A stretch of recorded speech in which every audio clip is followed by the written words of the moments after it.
निकिता अपने गोद में एक नन्हे से दुधमुहे बच्चे को, जिसकी उम्र अभी महज 1 महीने की है, उस बच्चे को लेकर अपने ड्राइवर से, जिस कार से वो सवारी कर रही थी, अपने ड्राइवर से कहती है कि ड्राइवर साहब, बच्चा काफी देर से रो रहा है, आगे कार कहीं पर रोक लेना।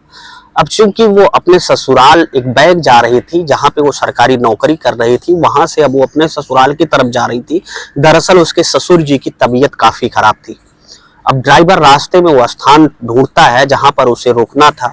जब काफी दूर चलने के बाद भी वो कार को नहीं रोकता है, तो निकिता के मुंह से निकलता है कि ड्राइवर साहब, मैंने आपसे कहा कि आप कार रोक लीजिए, लेकिन आप लगातार कार चलाए ही जा रहे हैं, और मैं घर से आते, ऑफिस से आते वक्त इसके लिए दूध रखना जो है वो भूल गई, इसलिए लग रहा है इसे भूख लगी और काफी तेजी तेजी से रो रहा है, और आप अभी तक कार नहीं रोक रहे हैं, ऐसा क्यों? अब ड्राइवर के पास कोई उत्तर नहीं था। ड्राइवर मरता क्या न करता वाली स्थिति में आ गया था। खैर, वो आगे चलकर एक जगह, एक मकान दिखता है, एक बिल्डिंग दिखती है, वहां पर वो अपनी कार को रोक लेता है। और कार को रोकने के बाद निकिता मैम अपने उस बच्चे को छोटे से अपने गोद में लिए, साड़ी वगैरह पहन रखी थी उन्होंने, उस बिल्डिंग के अंदर प्रवेश करती हैं। तो उन्हें लगता है कि वो किसी ऑफिस में प्रवेश कर गई हैं, लेकिन जब उस बिल्डिंग के अंदर प्रवेश करती हैं तो वहां पर देखती हैं जो ऑफिस है वहां पर कई बेंचें रखी हुई हैं, और बेंचों, जहां पर बेंचें रखी हुई हैं वहीं पर वो एक बेंच देखकर बैठ जाती हैं। वो ऐसा सोचती हैं कि अगर मान लो कोई आएगा तो मैं अपनी मन की व्यथा कहूंगी। अभी वो बैठी ही होती हैं, उनके साथ कुछ ऐसा होता है जो कि सोचने योग्य है, जो कि आज के जमाने में बिल्कुल फिट और बिल्कुल सटीक बैठता है। तो ऐसा क्या था पूरी कहानी में? दोस्तों, पूरी कहानी को जानने के लिए वीडियो को लास्ट तक जरूर देखिएगा।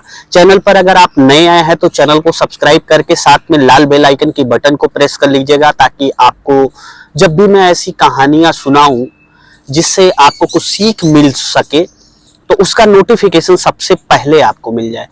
दोस्तों, बिना देरी किए कहानी की तरफ वापस लौटते हैं, बिना आपका समय जाया किए। कुछ लोगों के नाम हैं जिनका प्यारा सा कमेंट हमें पिछली कहानी पर आया था। उनमें सबसे पहला नाम है विजय मिश्रा का, जो कि नोएडा से हैं। विजय मिश्रा का प्यारा सा कमेंट हमें पिछली कहानी पर प्राप्त हुआ था। तो विजय मिश्रा जी, आपका प्यारा सा कमेंट करने के लिए आपको दिल से बहुत बहुत धन्यवाद। अगला नाम है जीतू सौरूट का। जीतू भाई का भी प्यारा सा कमेंट हमें हर कहानियों पर प्राप्त होता है, इसमें कहने की कोई जरूरत नहीं है। श्रवण कुमार हरदोई भाई साहब का कमेंट आया था, बहुत दिन बाद इनका कमेंट आया था। श्रवण कुमार हरदोई भाई साहब, आपको दिल से बहुत बहुत धन्यवाद। दोस्तों, फिलहाल कहानी को फिर से वहीं से शुरू करने से पहले आपसे मैं बताना चाहता हूं कि आप ये पूरी कहानी किस जिले से, किस राज्य से, कहां से सुन रहे थे, और पूरी कहानी के बारे में आपकी क्या राय है, ये पूरी कहानी देखने के बाद हमें कमेंट बॉक्स में जरूर बता दीजिएगा, ताकि हम अगली कहानी में आपका नाम जरूर ले लें। फिलहाल कहानी को वहीं से शुरू करते हैं। अब जब निकिता मैम वहां पर बैठती हैं तो देखती हैं कि सामने ही दो महिलाएं जो हैं वो कंप्यूटर पर अपना काम कर रही हैं तल्लीनता से। उनको थोड़ा सा भी फर्क नहीं पड़ता कि वो उठकर देख लेती कि आखिर ये जो नई महिला आई है, जिसके गोद में एक छोटा सा नन्हा सा बच्चा है जो काफी तेजी तेजी से रो रहा है, आखिर किन कारणों से ऐसा हो रहा है, और ये नई महिला कौन है? अचानक एक लड़की, जिसकी अभी कुछ साल पहले शादी हुई थी, वो भी अंदर आ जाती है, और संयोग से वो प्रेग्नेंट होती है। और वो लड़की यही सोचते आ रही थी कि ये प्रेगनेंसी जो है, जब बच्चा पैदा होगा तो मेरा कैरियर पूरी तरीके से खत्म हो जाएगा। लेकिन उसकी ये पूरी सोच इस पूरी कहानी ने बदल दी। अब वो आती है और सामने से निकिता मैम को देखती है। निकिता मैम को देखने के बाद जो है वो एक बार शांति से बैठ जाती है, लेकिन जिज्ञासा बस कुछ देर बाद वो महिला उठती है और कहती है कि मैम, आपका बच्चा काफी देर से रो रहा है। तो निकिता मैम बताती हैं कि दरअसल वो अपने जहां से चली हैं गंतव्य स्थान से, और जहां उन्हें जाना है उसके बीच की काफी दूरी है, और वो दूध लेना भूल गई, और रास्ते का जो दूध होता है उसमें काफी मिलावट होती है जो बच्चे के लिए स्वास्थ्यप्रद नहीं है। तो वो महिला कहती है कि ठीक है, बगल में एक दूध की डेयरी है, मैं जाकर दूध ले आती हूँ। अब फिर वो महिला जो है वो दूध की डेयरी पर जाती है और एक दूध लेकर आती है एक डिब्बे में, और वो जैसे ही पकड़ाने को होती है कि अचानक वो डिब्बा निकिता मैम के हाथों में, वो छोटा सा प्यारा सा बच्चा होता है, वो पैर लगा देता है, उसका पैर लग जाता है, पैर झिटक रहा था, वो पैर लग जाता है और दूध गिर जाता है। और जैसे ही दूध गिरता है, वैसे ही एक सफाई कर्मचारी जो महिला ही थी, जो पूरे फ्लोर की सफाई करती थी उस ऑफिस में, वो महिला आ जाती है और दौड़कर उस दूध के डिब्बे को उठाती है।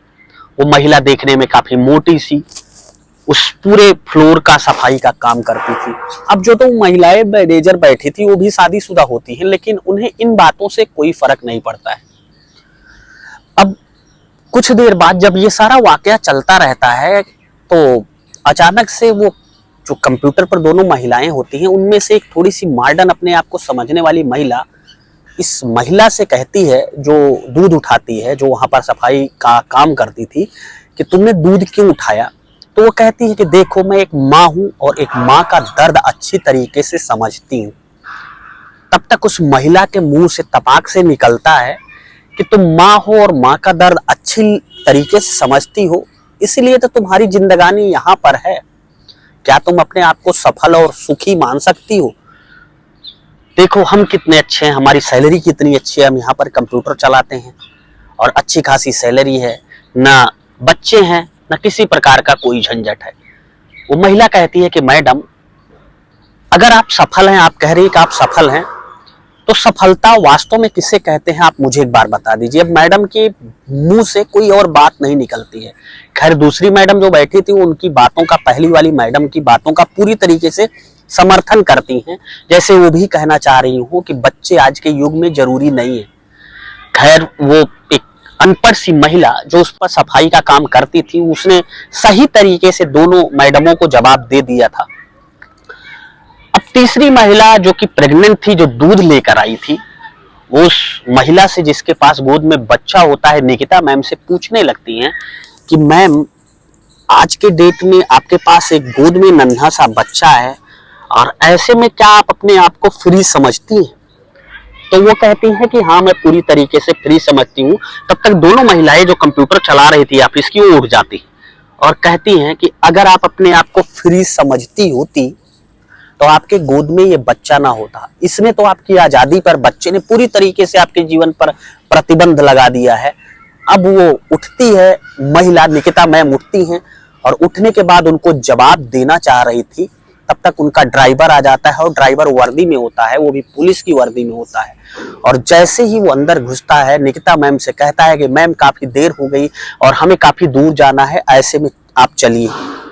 अब जब ये दोनों महिलाएं और जो सफाई वाली महिला थी और एक महिला और, चारों पांचों लोग निकिता मैम के चेहरे की तरफ ध्यान से देखने लगती हैं और उसमें से एक महिला तपाक से पूछती है कि मैम आप क्या करती हैं।